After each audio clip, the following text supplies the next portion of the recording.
And the pollinators absolutely cannot get enough of it, especially the native little bees. They love the bright yellow flowers. So it is here because it's low maintenance, it's Florida friendly, and pollinator happy. And that's one of the great things with Florida friendly landscaping. If it's right plant, right place, once they're established, which is roughly 6 months to a year, after they're established, they won't need the irrigation from us. They'll thrive and survive on rainfall alone, which is win-win for everybody. Right. And then fertilizing. So fertilizing appropriately, it is recommended, and actually it's county ordinance that you need to have a soil test done before fertilizer is put down.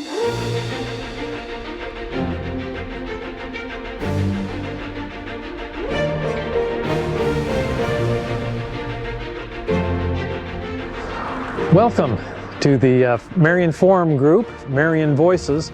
Today we're going to talk to Amanda Marek, who is an extension agent here at the Marion County Cooperative Extension. And she's involved with Florida-friendly landscaping and kinds of things that we as gardeners and homeowners kind of deal with a lot and maybe have problems with. And she's going to talk about some of those plants and things that would help us. As you can see, they have a beautiful entryway, really kind of depicting how well they do as master gardeners and as cooperative extension agents. So let's head on inside and see what's going on. Okay, we're speaking with Amanda Marek, extension agent here in Marion County, about different things about plants and gardens and lawns. And right now, there's a whole new movement it's been around for a while, but it's getting a lot of purchase right now, and it's called Florida-friendly landscaping. And so I wanted to ask Amanda if she could kind of explain how it got started, what it is, and let us know a little bit about how that's good for our environment. Amanda? Perfect. Yeah, so Florida Friendly Landscaping, and thank you for also bringing this up. It is a statewide program, and here in Marion County, we actually have an agent devoted just to FFL, and that's me. But I'm not alone. We also have our horticulture agent, Jeremy Roden, and all the master gardeners. So everything we teach, whether it's vegetable gardening or foodscaping or pollinator gardening, everything we teach is hitting on those Florida friendly landscaping principles with the underlying goal of protecting water, conserving water, and also providing habitat for wildlife. How did this get started? Is this a Florida initiative, or? Yeah, I mean, there's probably other typical or similar initiatives in other states, I would imagine, but with Florida Friendly Landscaping, it actually started in the 90s down south in Brevard County. I think it was called Eco Yards or Eco Landscapes, and it was really driven by homeowners and master gardeners realizing that we need to do something that's more sustainable rather than traditional monoculture landscaping and sprayings and pesticides and fertilizers. So it started in the early 90s, and then mid 90s is when Department of Environmental Protection and University of Florida built a partnership together and really formalized the Florida Friendly Landscaping program, which is housed out of the University of Florida in Gainesville. And then each one of our extension offices carries that program to our residents and to our communities. Very good. And I understand there's 7 principles or 9 principles of Florida Friendly landscaping? Yes, there's 9 principles. We, at least in Marion County, we will do series. We like to primarily focus on the high water using HOA communities, but we'll do programs in various communities throughout the county, and we will touch on those 9 principles, but we'll primarily focus most of our time on the first one, which is right plant, right place. You know, selecting those plants that won't die after you buy them and plant them. You go to a nursery and who knows if it's meant for Florida or not. Yeah. So that's one of those things we're trying to help folks avoid the frustration and loss of money by buying plants that just really aren't made for our zone. So our climate zone, 9A, 9B, things that'll be hardy in our heat, and then our freezes if we tend to get freeze. It can be native or non-native as long as they're not invasive, and once they're established, they're drought tolerant and pretty much on their own. And then selecting plants that are good for your spacing too. That's a very common mistake we run into, are folks planting trees or shrubs too close to the house or too close together, and then soil as well. So we look at all those different I'm kind conditions. of guilty of that. You're not alone. You're not alone for sure. So yeah, right plant, right place. And then we also spend a lot of time on the second and third, which is watering efficiently. Like we had talked about earlier, making sure we're not overwatering our lawns and our landscapes. And that's one of the great things with Florida-friendly landscaping. If it's right plant, right place, once they're established, which is roughly 6 months to a year, after they're established, they won't need the irrigation from us. They'll thrive and survive on rainfall alone, which is win-win for everybody. Right. And then fertilizing. So fertilizing appropriately, it is recommended, and actually it's county ordinance, that you need to have a soil test done before fertilizer is put down. It may or may not always happen, but it is the recommendation, is to really fertilize only if there's an active, issue going on, or if there's a nutrient deficiency. Obviously there's exceptions, but typically fertilize as little as possible. And then if you are going to fertilize, make sure it's the right kind. We like to recommend slow release granule fertilizers rather than the liquids that are pretty much gone in one good rainfall. And then we head into mulch. Mulch can really help save a lot of water. It helps the plants. It keeps them less stressed if we're really hot or really cold. Also, if we're in drought, that mulch will help hold moisture around those plants. We do not recommend xeriscaping, which are rock yards. Rock has its place, along a driveway or a sidewalk or as a border, but where there are plant material, Florida-friendly landscaping recommends living organic mulch, like the pine straw and the pine bark. And there's certain ways to go about it, which we can go into more detail when folks have questions. That's 4. 5 is actually attracting wildlife. That's a bit of a catch-22 with folks. We start talking about cockroaches and snakes, but they're all part of the environment. They're all part of the ecosystem. So we want to make sure that we're doing everything we can to attract the wildlife into our yards, which goes hand in hand with number 6, which is pest management. Integrated pest management, making sure that we're not attracting the pollinators to the flower, but the flowers are hit with pesticides. So using only the least toxic methods first, and sometimes that's as simple as pruning out a bad branch or getting rid of a bad plant. And then identifying the insect before you hit it with a chemical. And then we run into number 7, 8, and 9, which is recycling yard waste. Using grass clippings. There's nothing really wrong with using grass clippings back out on the yard. Leaf litter is great. A lot of folks certain times of the year get angry at their oak trees for dropping on those leaves. You can use it. Mulching kits on mowers help break those up into finer pieces, or use it as mulch in the landscape. That can also go in with compost too if you want to compost. And then protecting the waterfront. That is not just springs, or if you're on a coastal community, it's also stormwater ponds, making sure we're not applying fertilizers and pesticides too close to the water bodies. And then, protecting the waterfront. And then lastly, reducing stormwater runoff. And you can pretty much do that by not overwatering.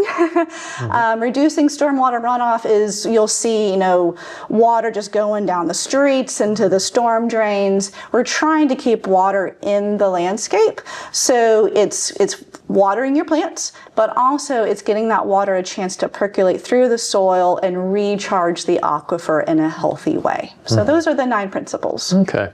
Now the mulch can help slow down runoff, correct? Definitely, yes. And what about berms? Yeah, berms and swales especially.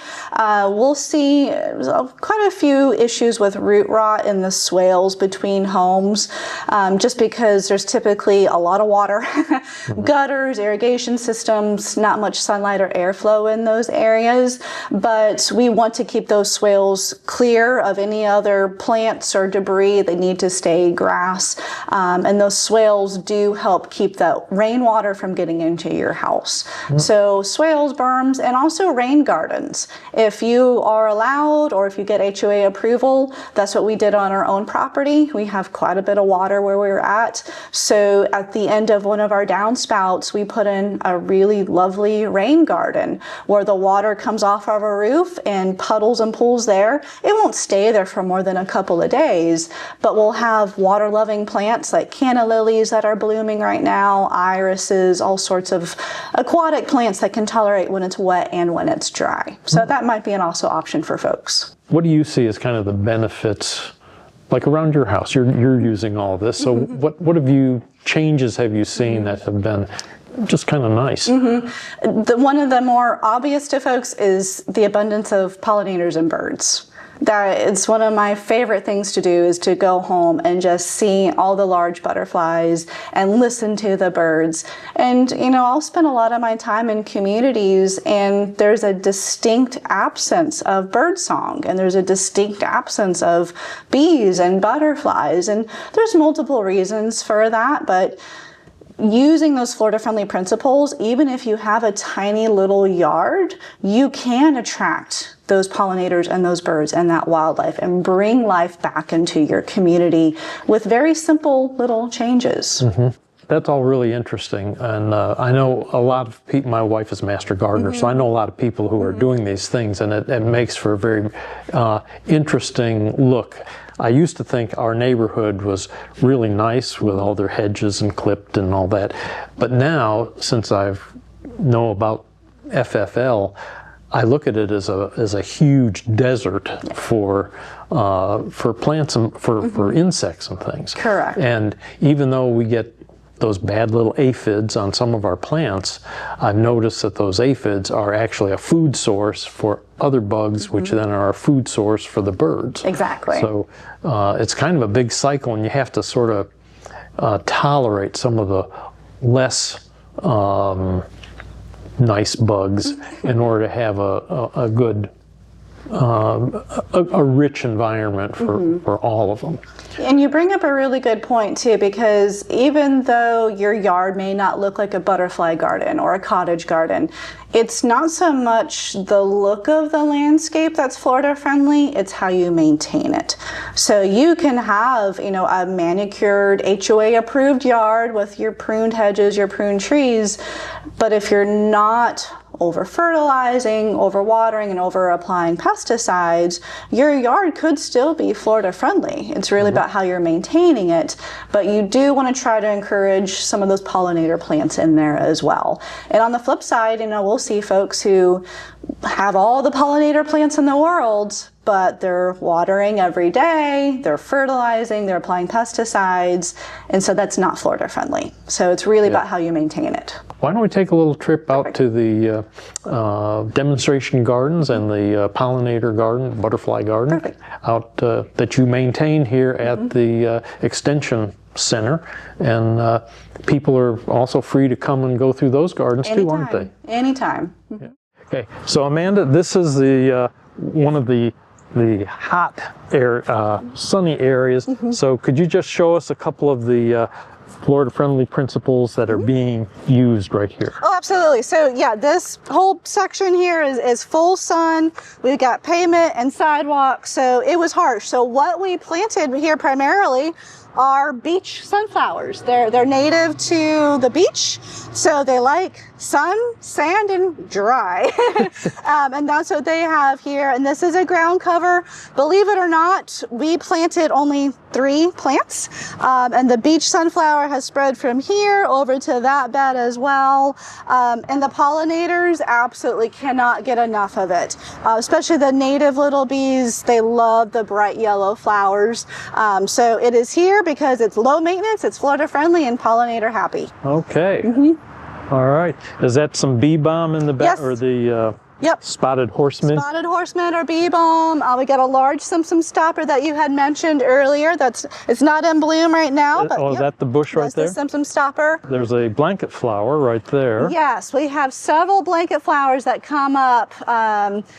Have been here 9 years, and every year they reseed and come back year after year. So this whole section in a couple of months will be covered in Coreopsis and the blanket flower. And we also incorporated our native beautyberry. So you'll see Which makes a nice bush, and it could be a hedge. Oh, absolutely. So I've actually even seen this used in HOA communities, pruned nicely. We let this guy go more natural. It's covered in tiny little flowers right now for the bees. Yeah. But you know, in the fall, it's cascaded down with dark royal purple berries. You can still see some of what's left behind, but this bush is stunning in the fall with those dark purple berries. Okay, this is showing mulch, how we can mulch an area, and I see some drip lines, which we might talk about, and also talk about the pavers there. Absolutely. So there's several Florida-friendly principles demonstrated in this area alone, and this is part of our demonstration garden that's always open to the public.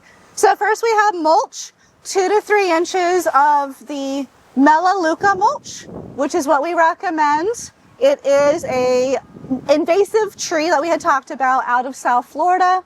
They use it as a really good mulch to help with weed suppression, and we're getting those invasive trees out of South Florida. A self-mulching area, so this beautiful nut-all oak will drop its leaves in the fall, so it's a self-mulching area. And then lastly, the pavers. So instead of just concrete where the water just runs off, these are permeable pavers, so the water can seep Can we through. walk through here and look at those? Absolutely. Yeah, we have the pavers that are permeable to help with stormwater runoff. And then you had also mentioned the irrigation. So in all of these bags, we have what's called micro irrigation. These emitters, I prefer over drip tape or drip tube or soaker hose, because we can actually see if they're working. Yeah. When it's buried under mulch, it's hard to see if they're working. Right. But the micro irrigation conserves water, gets root water just to the roots instead of a lot of waste. And there is a class and somebody here who will help people with micro irrigation. That's what we're here for, micro irrigation, absolutely. Right. And these are some native grasses? So these are non-native Florida friendly. This guy is actually a dwarf adagio. It's one of my favorites. It's just now starting to put off a seed head. Give it a couple of months and it'll start to curlicue. It's like a little curl. Okay. And then we have Texas A&M came out with a sterile purple fountain grass called Princess Caroline. So we have the dark purple. This is all non-native but Florida friendly. Most of our native plants we had out front with the beach sunflower, that sort of thing. What is that, a fennel? Yeah, so that guy, everyone asks about that one. That's actually called bamboo muley.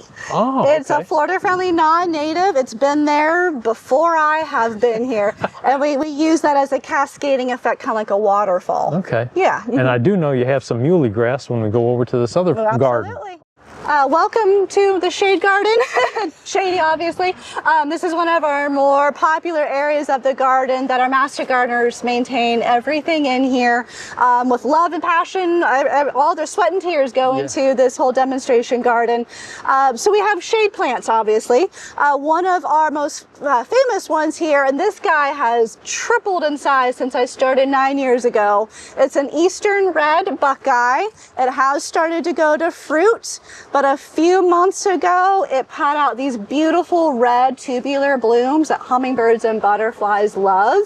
It stays relatively small, so if you do have an area of your yard that's densely shaded, the buckeye would be a good one for you. It is a native, and it's surrounded by a shade-loving, Florida-friendly non-native called dwarf mondo grass. It's actually related to lily, so it's in clumps. Behind us, we also have our Yaupon holly. This is a weeping Yaupon holly. You saw one in the very front. The weeping, the Yaupon hollies will get a berry, which the birds cannot get enough of in the fall and the winter. Fun fact, this has naturally caffeinated leaves that makes a really, really good tea. It's Yopon holly tea is phenomenal. And the Yopon brothers Yes. make it. Yes, and there's a few other companies as well that it's really gained in popularity. It's an excellent tea. So not just native, but also edible as well.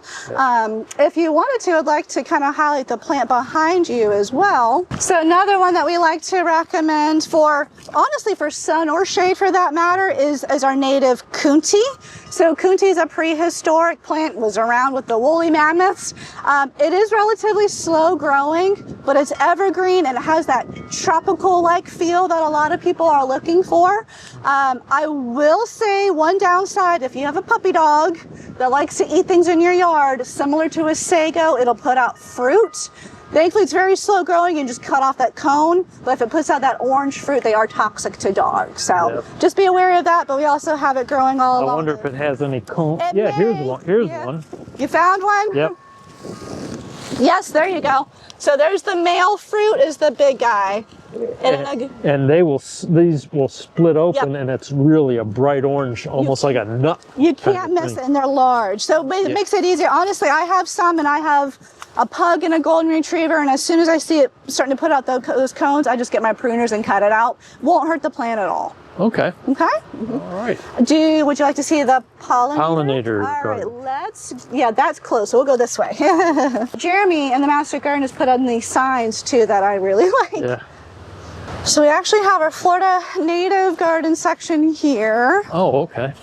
Oh, she's got milkweed blooming. Oh, wonderful. All right, perfect. So we'll start here first. And blueberries. Blueberries Yeah. are good.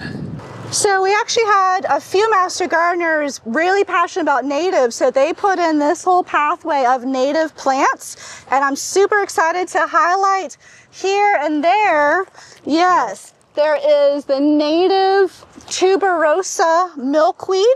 The monarchs have really been in the news as of recent because of their decline, and milkweed is their only host plant. Unfortunately, a lot of folks mistakenly plant the non-native tropical milkweed that creates some problems. So it's good to see the native tuberosa orange milkweed be used in a landscape instead of the non-native. And I guess if you can't grow any milkweed, the tropical, it really grows easily. It does. But the only problem is if you're growing that, you should cut it down to the ground in October, Correct. right? Yes, if that's the last thing you can find, and it is very easy to find and grow, cut it down through October and all through the winter until about March. Yeah. Yeah, absolutely. But we have other natives. We have our happy little Coreopsis that are blooming beautifully.